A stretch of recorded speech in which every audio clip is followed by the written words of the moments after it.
And a very warm welcome. I am Ruchi Sharma. Institutional crypto firm Canary Capital has officially filed a registration with the US SEC for the Canary staked TRX ETF, marking a potential first in Tron-based exchange-traded products.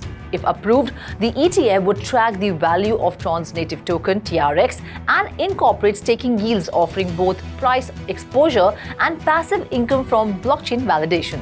The ETF would use Bitco Trust Company as its custodian and stake a portion of its holdings through third-party infrastructure providers.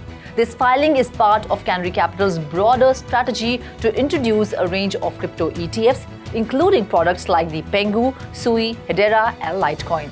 The application comes amid growing optimism that the SEC under the Trump administration will be more crypto-friendly. The regulator recently approved spot Bitcoin and Ethereum ETFs after a major court ruling in 2024 and has since dropped several crypto lawsuits. TRX, the native token of the Tron network founded by Justin Sun, is currently the 9th largest crypto with a market cap of $22.9 billion. President Donald Trump's official Solana-based Memecoin Trump rose over 8% despite the unlocking of 40 million tokens, a move that typically triggers selling pressure. The unlocked tokens held by the project's creators and CIC Digital LLC boosted circulation supply by 20%, increasing it from 200 million to 240 million tokens. Despite the supply shock, Trump climbed from $7.54 to around $8.3 within 24 hours.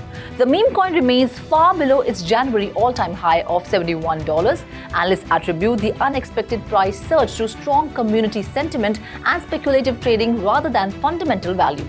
Trump has come under scrutiny for promoting the meme coin just days before taking office. Watchdog groups have called for investigations into the project, which has generated nearly $100 million in trading fees. Critics argue that its tokenomics are weak and the project lacks real utility beyond brand loyalty. A new governance proposal on the Aptos blockchain AIP 119 seeks to cut staking rewards from 7% to 3.79% over the next 3 months. The goal: encourage stakers to pursue more risk-based, yield-generating opportunities like restaking, deepen infra, and MEV rather than relying solely on passive income.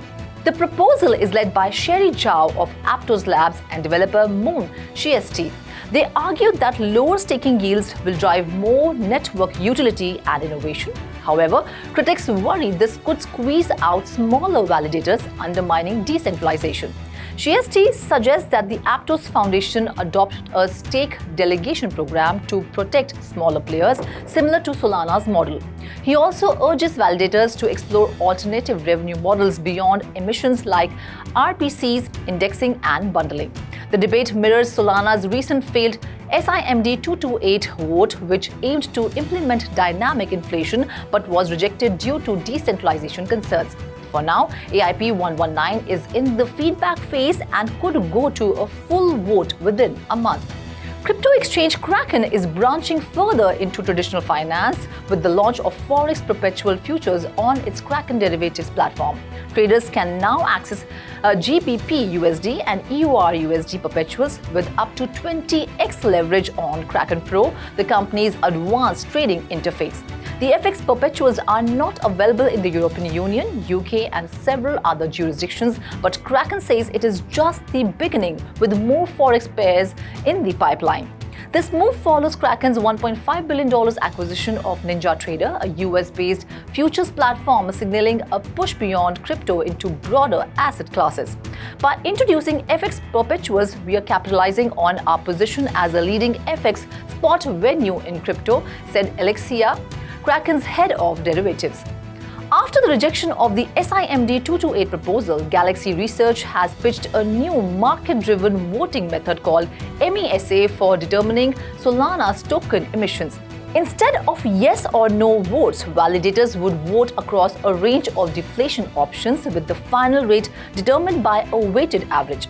This could capture more nuanced community preference, unlike SIMD 228, which failed despite high turnout and overall agreement that SOL inflation should drop.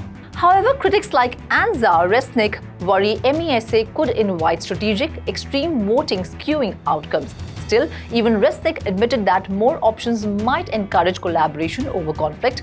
Interestingly, Solana Labs co-founder Anatoly Yakovenko recommended using a median stake-weighted result instead of an average, potentially a compromise between simplicity and flexibility. Hyperliquid is dominating the on-chain perpetuals market, grabbing nearly 70% market share, a massive leap from early 2024.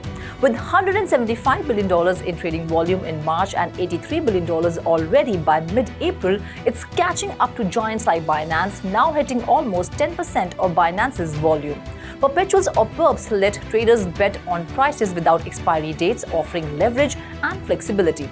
Hyperliquid's rise signals a shift towards decentralized derivatives thanks to its non-custodial design, smart contract execution, and lower risk of centralized exchange failures.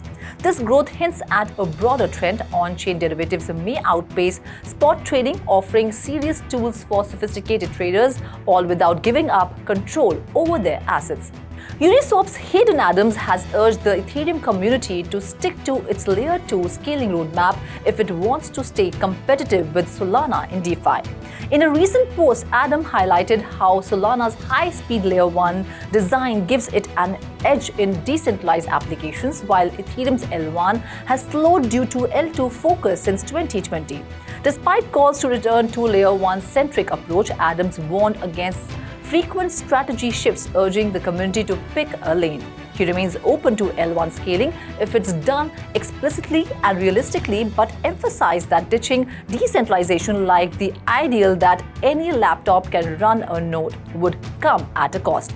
As Ethereum struggles with price stagnation and its worst quarterly performance in years, the debate continues: stick to L2 or reboot the base layer.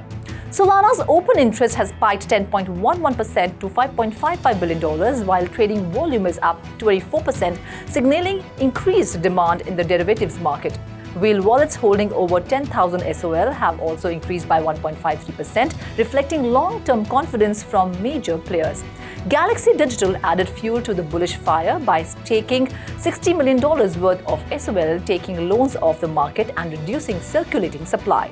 Technical analysts also point to a cup and handle formation on the weekly chart, a classic bullish setup with price targets between $139 and $144 and a potential breakout towards $150 or even $200.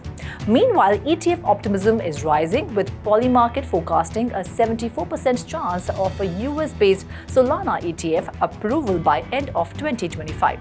Asset managers like Fidelity, Vanek, and Grayscale are lining up to launch such projects, signaling strong institutional appetite.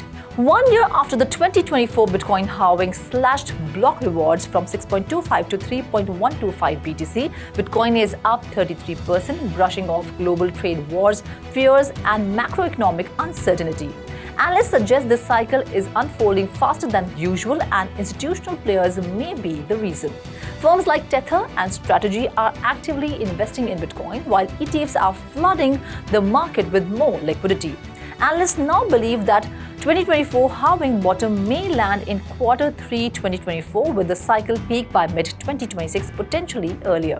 ETF activity and broader institutional adoption are also setting the stage for a new all-time high if BTC crosses $90,000, according to BitGo COO Wugurusi Yade.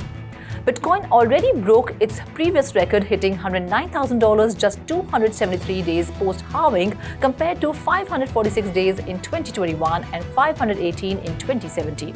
With the US Federal Reserve mulling rate cuts by June, Bitcoin may get another bullish tailwind, accelerating the institutional-led cycle. A new report from 21 Shares predicts Bitcoin could surge to $138,555 by the end of 2025, citing macroeconomic uncertainty and robust on-chain activity. Analysts compare today's cycle to 2021, when despite major disruptions like China's mining ban, Bitcoin maintained its upward trend. This time, events like the Silicon Valley Bank collapse and the Bybit hack have failed to rattle investor confidence, strengthening Bitcoin's image as a hedge against centralized finance. In high-inflation nations like Argentina and Turkey, adoption is rising fast. On-chain signals also show long-term holders accumulating, suggesting consolidation, not a market top. Add to that spot ETF inflows, clearer regulations, and deeper TradeFi integration, and the setup points bullish. While a pullback to $77,000 is still on the table, 21 shares sees significant upside potential by year's end. Well, that's all in this bulletin for now. This is Mritu Sharma signing off. Do like, share, and subscribe to 3 TV. And for more information stories, log on to our website www.3university.io or scan the QR code.